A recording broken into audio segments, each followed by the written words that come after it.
Le comité technique de pilotage du recensement administratif à vocation d'identification des personnes est une structure de maîtrise d'œuvre en matière de recensement au Bénin.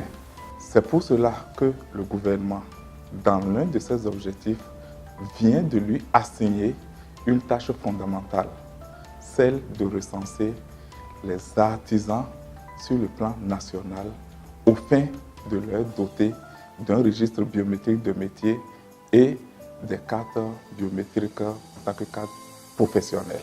Comment va se dérouler concrètement le recensement? Il s'agira pour chaque artisan relevant d'un ressort territorial de se présenter le jour qui va commencer probablement à partir du mois de mars. Il lui s'agit alors de se présenter au lieu du recensement. Et il trouvera en face de lui 3 agents.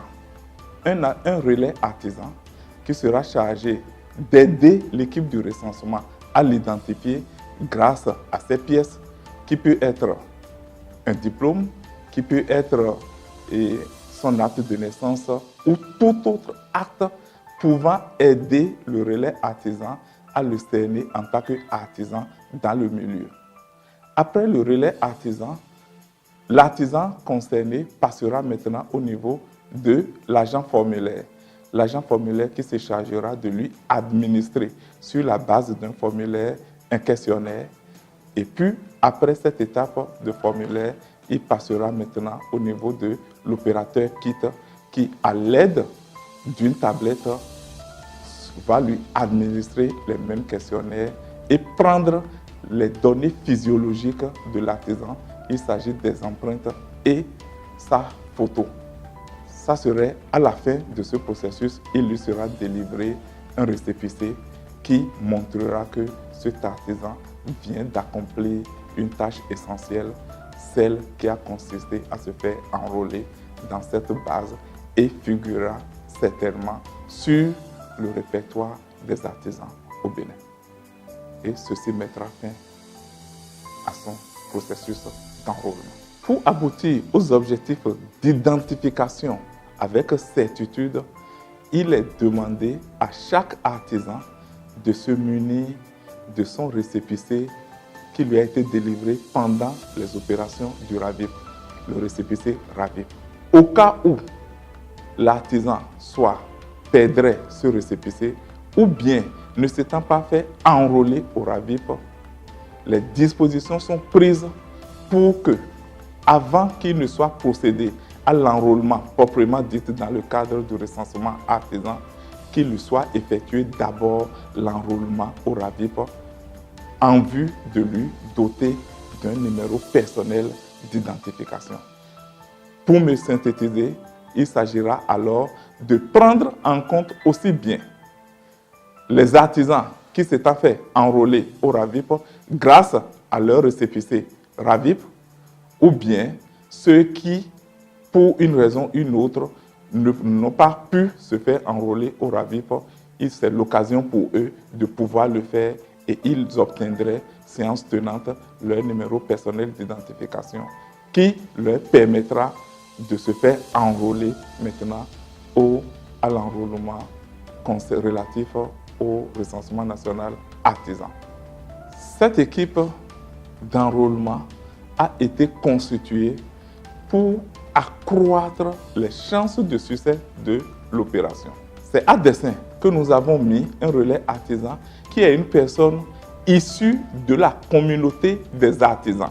C'est-à-dire que c'est une personne influente du milieu artisan à même de pouvoir témoigner, de pouvoir cerner, de pouvoir orienter les autres agents sur l'identité de l'artisan qui est venu se faire enrôler. Donc, c'est un homme témoin capable d'orienter les autres. Il connaît, c'est un fin connaisseur du milieu des artisans. En ce qui concerne l'agent formulaire, c'est des agents qui ont été formés au moyen de l'opération du RAVIP et qui sont chargés d'administrer les questionnaires sur un formulaire et de faire le remplissage de ce formulaire. L'opération Kit, en ce qui le concerne, c'est un opérateur technologique chargé d'administrer les mêmes questionnaires, mais cette fois-ci au moyen d'une tablette qui servira aussi bien à prendre les données nominatives, c'est-à-dire les noms et prénoms, et les données physiologiques, c'est-à-dire la photo et l'empreinte digitale. Et ainsi, nous sommes sûrs de pouvoir cerner, de pouvoir identifier, de pouvoir enrôler avec certitude les artisans conviés à cette opération. L'opération de recensement, l'unité de recensement, cette fois-ci, c'est l'arrondissement. Ça veut dire que nous allons accroître les moyens d'information pour que les artisans concernés puissent savoir que cette fois-ci, c'est au niveau de l'arrondissement que s'effectuera l'enrôlement. Et l'enrôlement n'est pas un enrôlement porte à porte, c'est-à-dire les agents ne vont pas se déplacer de foyer en foyer, d'atelier en atelier pour les recenser, mais c'est les artisans qui seront conviés à se rendre à un milieu public qui sera affiché, qui sera vulgarisé pour se faire enrôler. Et je dois préciser que c'est un enrôlement, c'est une opération qui est entièrement gratuite et qui n'a pas comme objectif à but de fiscalité. C'est un enrôlement qui a été commis à la demande du gouvernement pour renforcer les capacités, pour aider les artisans, pour renforcer les capacités et les professionnaliser. Donc, c'est une mission purement sociale.